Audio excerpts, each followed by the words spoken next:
He was the billionaire groom everyone envied, until he collapsed at the altar. As the crowd panicked, a woman in a catering uniform knelt beside him, whispered 5 chilling words. "You already married me." Once, the guests were stunned. The bride froze. But the real twist? Their secret past was only the beginning. If you're new to the channel, please subscribe, like the video, and tell us where in the world you're watching from. We love hearing from you. Now, let's jump into the story. The sky above the coastal town of Sierra Bay shimmered with a soft gold glow. The sea breeze carried hints of salt and blooming jasmine as it rolled across the bluff where the grand Seacrest Villa stood. Today, the venue hosted a wedding that had captured the attention of every local news outlet and high society blog in California. Nathan Harwood, the owner of Harwood Hotels, was getting married. He was the man who had everything: wealth, charm, success, and a smile that graced the covers of business magazines and charity galas. Now, standing under a canopy of roses with the ocean behind him, Nathan looked every bit the storybook groom. Dressed in a custom-tailored navy tuxedo, he stood with his hands folded calmly, waiting for the moment that would seal his future. His bride-to-be, Lily Grant, was the daughter of a wealthy investor. Elegant, poised, and known for her picture-perfect social media presence, she made her entrance like a movie star. As the string quartet played softly, guests stood, turning their heads to admire her flowing ivory gown. Cameras clicked, glasses clinked, and even the seagulls seemed to hold their breath. The officiant cleared his throat. "Do you, Nathan James Harwood, take Lily Elise Grant to be your lawfully wedded wife?" Time seemed to pause. Nathan opened his mouth to speak, but nothing came out. His smile faded. His eyes, once steady and full of confidence, now looked distant. His right hand moved to his chest. He blinked hard, as if trying to shake off a sudden dizziness. "Nathan?" Lily whispered, stepping closer. His breathing quickened. "Shallow." Gasps. His skin turned pale. Then, before anyone could react, Nathan's knees buckled. He collapsed onto the white rose petals that lined the aisle, his head hitting the wooden floor with a soft but frightening thud. Guests screamed. Someone dropped a wine glass. Chaos erupted. "Call an ambulance," shouted one of the groomsmen. "He's having a heart attack," yelled another. Lily knelt beside him, shaking. "Nathan, stay with me." But it wasn't Lily who reached him first. From the side of the crowd, a woman in a simple catering uniform pushed through. Her dark hair was tied back in a low bun, her white shirt slightly stained with the evening's appetizers. She moved quickly, but with calm precision, kneeling beside the fallen groom. "I'm trained in first response," she said, her voice steady and sure. No one questioned her. In the middle of the panic, she was the only one who seemed to know exactly what to do. She loosened his tie, checked his pulse, and gently tilted his head to help his breathing. Her hands didn't shake. Her face didn't flinch. As Nathan's eyes fluttered open, blinking through the blur, they landed on her. Not recognition. Exactly.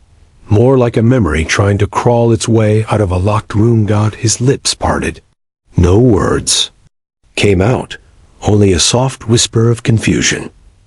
"Do I know you?" The woman leaned closer. For a second, the noise around them vanished. It was as if the entire world had stepped aside to give them space.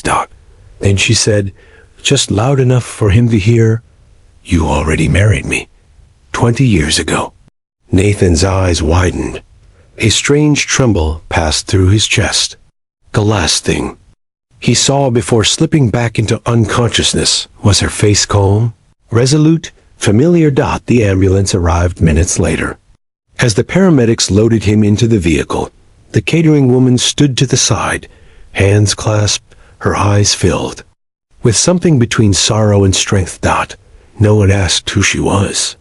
No one thought to stop her. In the flurry of emergency lights and designer heels, she disappeared back into the crowd like a shadow. Lily watched her go, her fingers still trembling. She hadn't heard the woman's words, but something in her gut told her this wedding was about to unravel in ways she couldn't begin to understand. Back inside the villa, staff hurried to clear the area. Guests whispered among themselves, half concerned, half curious.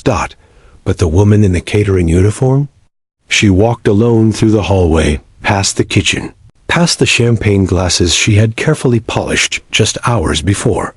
Her name was Grace Ellison, and her story, long buried beneath years of silence and sacrifice, had just begun to rise. Grace Ellison stood at the edge of the hotel's back entrance, her hands still trembling from the moment she just lived through. Around her, staff buzzed with questions, confusion, and whispers. She didn't say a word.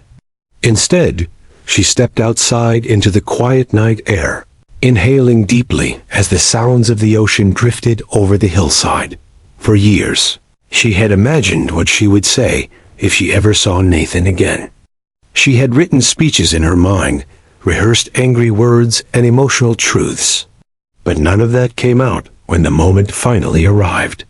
Only one sentence made it past her lips. "You already married me." 20 years ago. Back at her small rental house just outside of town, a photo sat on her nightstand. It was worn and faded from years of handling. In it, a young Grace smiled shyly beside a man who had grease on his hands and love in his eyes. His name was Nathan back then, too, but he went by Nate. At least, that's what he told her. It wasn't until later that she learned who he really was. They met in a roadside diner in Texas. Grace was 20, working double shifts and dreaming of a better life. Nate was a mystery from the moment he walked in. No ID, no phone, just a backpack and a quiet sadness in his eyes. He said he'd been in a car accident and couldn't remember much. She didn't ask questions. She only saw the way he helped fix her broken sink and how he stayed up late reading books he barely understood, trying to piece together who he was. 6 weeks later, they were married in a courthouse by the sea.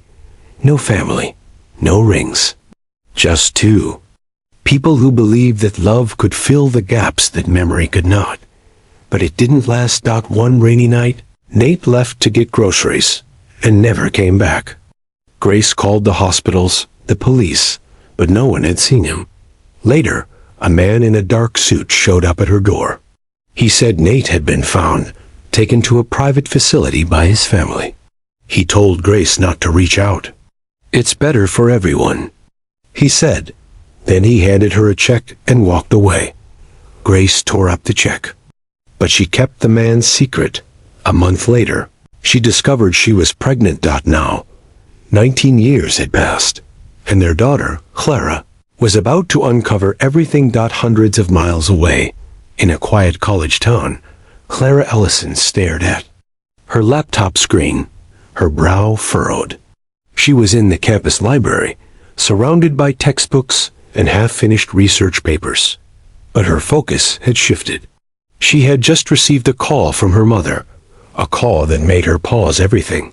He collapsed at his wedding, Grace had said, her voice shaky. "I was there. I helped him. And Clara, it was him. Your father." Clara had never heard her mother speak those words before. For most of her life, her dad was just someone special from the past. There were no pictures of him in the house, only quiet stories about a kind man with kind eyes who once loved her mom. But lately, Clara had questions she couldn't ignore. For her genetics class, she had submitted her own DNA for study. The results came back with a rare heart condition, something called Wolff-Parkinson-White syndrome. Her professor had been surprised. "This usually runs in families," he said. When Clara asked her mom about it, Grace got quiet. "Your father had heart problems," she admitted. "It's hereditary." So Clara began digging. The symptoms. The timeline, the locations, it all pointed to one name: Nathan Harwood. He had the same condition. He had disappeared from public life for a year in his early 20s. And now, he had collapsed at his wedding from what looked like a heart episode. The pieces started falling into place. And now, Clara was packing a bag. You're really going? Her roommate, Nina, asked as Clara folded a sweatshirt into her backpack. I have to, Clara said, trying to stay calm. My mom's working the wedding. If this man is who we think he is, I need answers. Not just for me, for her too. She opened her desk drawer and pulled out a tiny silver locket. Inside was a small photograph, grainy old, just the eyes of two people side by side. One was hers. The other, her mother said, was her father's. We'll find out the truth, Clara whispered, pressing the locket to her chest. As the bus rolled out of town later that night, Clara watched the lights of campus fade behind her. Her mind raced with thoughts she couldn't quiet. What would she say to him? What if he didn't remember her mother? What if he didn't believe any of it? But one thought kept her going. If he really is my father, he deserves to know. And so do I. The wheels of fate had begun to turn, and nothing would stop the truth from rising.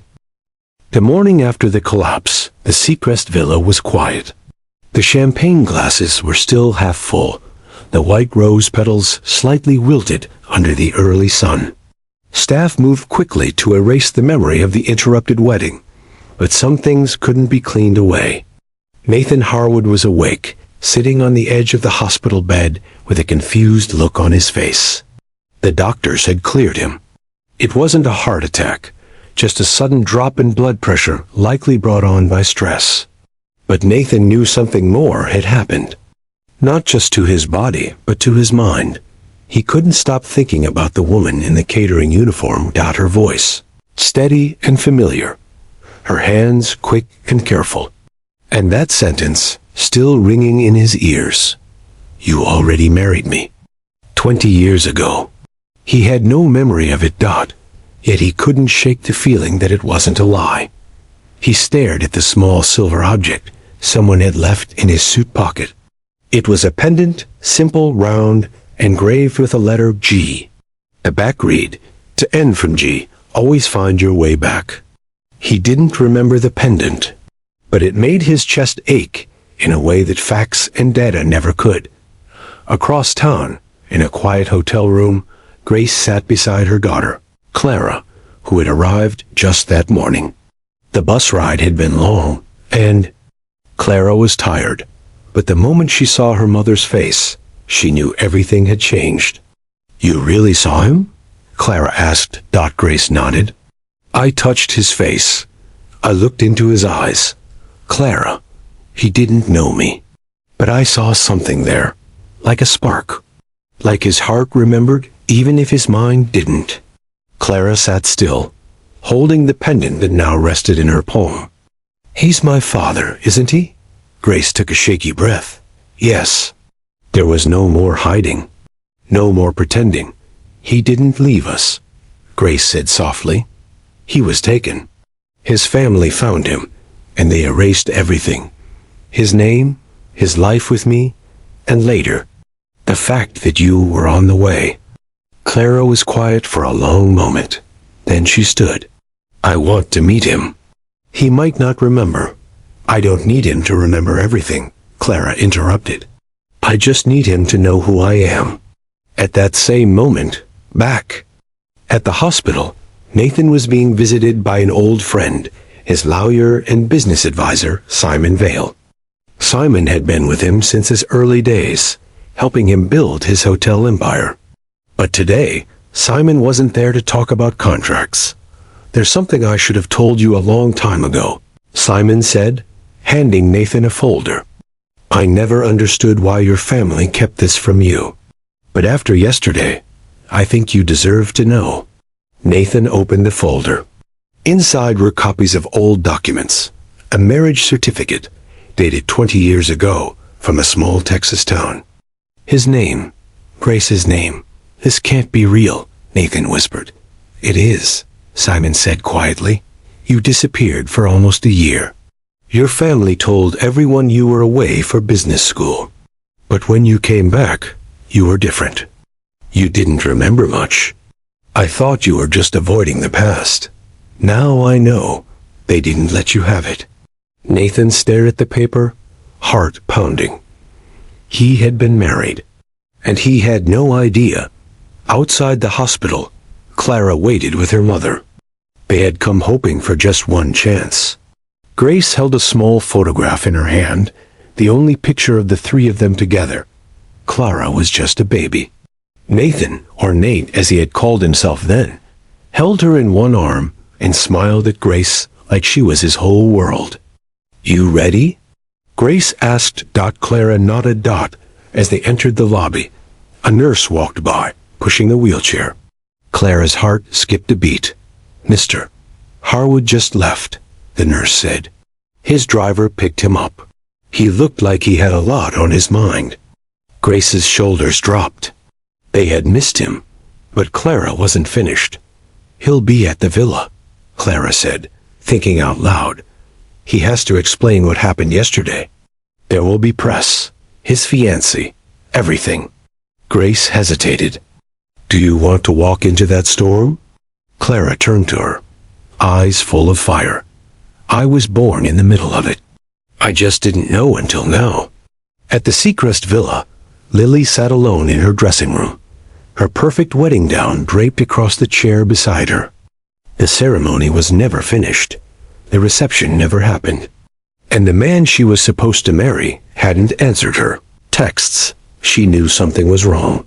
And when she looked through her messages and found one from her friend in the kitchen staff that said, there was a woman, a catering server. He knew her, or she knew him. It was intense. Lily's heart sank. A soft knock came at the door. Nathan stepped in, still wearing yesterday's clothes, the pendant in his hand. We need to talk, he said. Lily didn't move. Who is she? Someone I lost. Someone I might have loved before I even knew what love was. Lily stood, her expression unreadable. And now? Nathan looked out the window as the waves crashed against the rocks below. Now, I need to remember who I was, because I think that man still matters. And somewhere in the crowd of arriving guests, two women, Grace and Clara, stood watching from a distance, waiting for the moment to finally step forward and change everything. The wind swept gently through the courtyard of the Seacrest Villa, carrying the scent of the sea and roses. It was the same place where Nathan had almost said, I do, just the day before. Now, the ceremony space sat empty, the chairs half turned, the arch still draped in white flowers. It looked like a stage that had lost its final act. Nathan Harwood stood at the edge of the bluff, staring at the ocean. The sky was soft blue, scattered with thin clouds. His hands were tucked in the pockets of his jacket, the pendant still resting against his chest. His thoughts ran deep, too deep for words. Behind him, Lily Grant stood in silence. She had removed the veil, the glitter, the smile she wore for the cameras. Now she was just a woman, no longer a bride. So this is goodbye, she said softly. Nathan turned, sadness in his eyes. I think it is. Was I just a distraction? Lily asked, her voice calm but fragile. No, Nathan said. You were safe. Predictable. But love shouldn't be safe. It should be real. Lily nodded. She didn't argue. She had known for weeks that something was off. Now she understood why. She stepped forward and gently placed her engagement ring in his hand. Go find what's real. Nathan didn't say anything. He just nodded and watched as she walked away, head held high. No tears, no blame. Just two people parting paths that were never truly meant to merge. At the far end of the villa's garden, Grace and Clara waited, unsure if they should approach. Clara held the old photograph tightly, her heart beating so loudly It felt like the only sound in the world. "Are you ready?" Grace asked. "I've been ready my whole life," Clara replied, though her hands trembled just then. Nathan turned the corner. He froze. The sight of Grace standing beside a young woman who looked strikingly like him was too much to process all at once. For a moment, the world stopped turning. Clara took a step forward. "Hi," she said, voice shaking. "My name is Clara." Nathan swallowed hard. "Clara," he repeated, like the name itself was a secret buried in his chest. "I'm your daughter," she added, "and I didn't come here to ruin anything. I just wanted to know who I came from." Nathan looked at Grace. She gave a small nod, her eyes filled with tears. "You left," Clara continued, "but now I know. You didn't leave on purpose. Someone took your memory. They took you from us." Nathan's eyes burned. "I didn't know," he whispered. "I didn't know you existed. But I feel like I've been missing you my entire life." Clara smiled, a small, uncertain smile.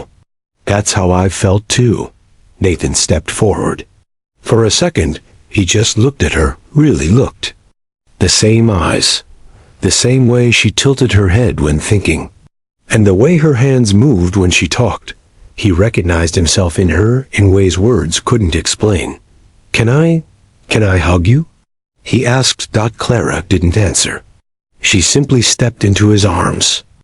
And for the first time, father and daughter stood together, not as strangers, but as a family rediscovered. Later that evening, in Grace's small home just outside town, the three of them sat around the kitchen table. The room was quiet, lit only by the soft yellow light of an old lamp. Clara had gone to bed early, leaving Grace and Nathan alone. "You don't have to stay," Grace said, breaking the silence. "I know this is a lot. I never expected you to suddenly be a father again." Nathan looked at her with softness. "But I am." Grace sipped her tea. "She's amazing, isn't she?" "She is," he agreed. "You raised her well." "I raised her," Grace said, "but she's who she is because of both of us." There was a pause. "A long one. I've spent the last 20 years building hotels," Nathan said quietly. "Buying land, signing contracts, shaking hands. But none of it ever felt like home." "Not really." Grace looked up. "What does home feel like now?" Nathan smiled, the kind of smile that comes from deep within. "It feels like this. Like burnt toast, an old kettle, and a photo wall full of life I never knew was mine." Grace laughed. "Burnt toast? You still can't cook," he teased. "Some things never change." They sat in silence again, but this time it was a comfortable one. Finally, Nathan spoke again. "I don't know if we can go back. Too much time has passed. Too many memories lost." "Maybe we don't have to go back," Grace said.